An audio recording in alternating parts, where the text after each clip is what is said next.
Good afternoon. I'm Anthony Houston, sitting here today with Liz Tikas from Fine Points Inc. Yarn and Clothing Boutique. How are you today? I'm great. Thank you for coming. I'm very glad to be here.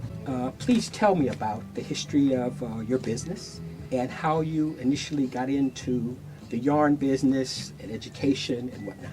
Well, I started the business out of my home, and basically I just liked to knit. That was my therapy.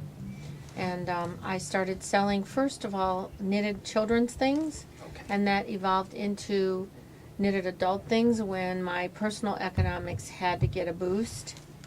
And one thing led to another, and suddenly I was in a small storefront in Little Italy. And at first I just thought I was going to be selling my hand-knitted sweaters. I didn't realize that there was such a need for people to have interesting and lovely yarn. And one thing led to another. I sort of didn't have a business plan. Okay. It just evolved. Where there was a need, we stepped in. And there was another need, we stepped in. Then people wanted classes. And after a few years, as far as the knitting was concerned, we couldn't really do classes in our Little Italy place because it was unfriendly to that.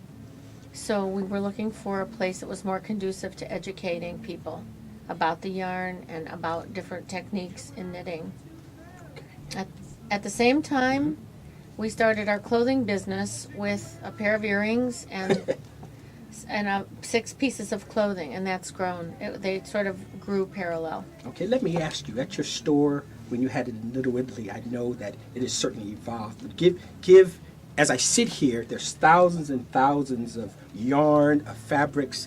It appears that some of this is all over the world. Tell me how it has evolved. Give me a picture of what your store was like then in Little Italy, and say the types of yarn you had then and how it's evolved. As I sit here, it's probably yarn representing every country internationally. It's Talk true. about the international explosion. It's true. We have yarns from Japan, from Wales, Germany.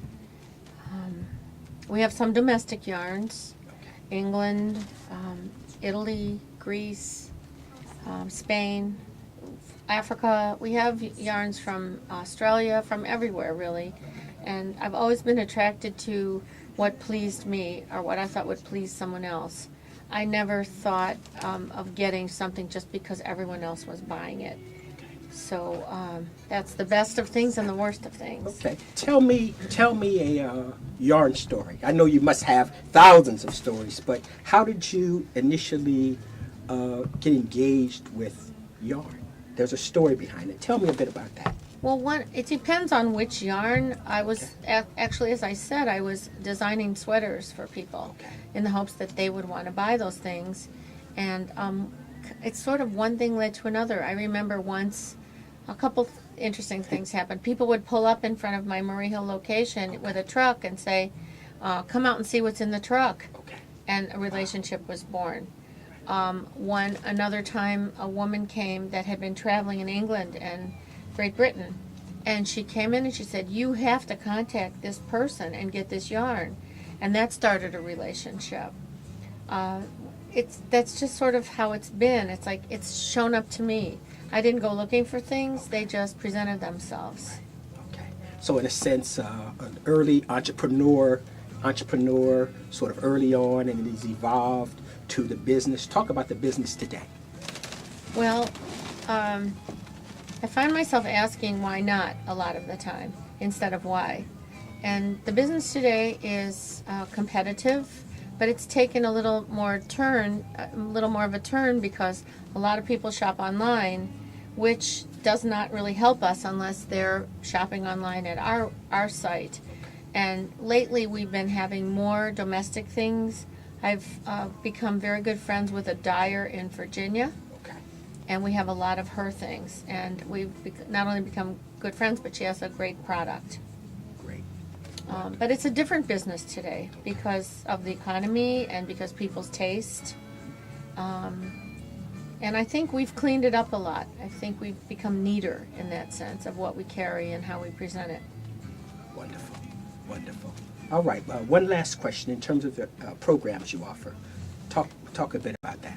Well, we try to offer classes that we think people will respond to. And lately we've been having a huge store campaign, this is an example, to get rid of everybody's old stuff. Because a lot of times it stops people from finishing another project because they feel this nagging obligation to get rid of the stuff that's under the bed or in the closet or this half-finished project. So we're inviting people sometimes to free classes here at the store where we get them to see how they can make something wonderful out of their old yarn and combine it with some of our things to spice it up a little bit, whether it's a sweater or a scarf or some type of afghan. So that's what we're doing right now. That's sort of a store campaign. And the other thing that we're doing is we're teaching the larger woman how she can look really great in some of these simple things. So we've addressed our buying for the boutique and our knitting garments for the larger girl. And that seems to be really very valuable for everybody. It serves a need. Exactly. Well, definitely, I would like to thank you very much for this interview this afternoon. Very happy to be here, and look forward to ongoing relationship working with you That'd be in the great. business. Thank you. Thank you very much. All right. you. All right.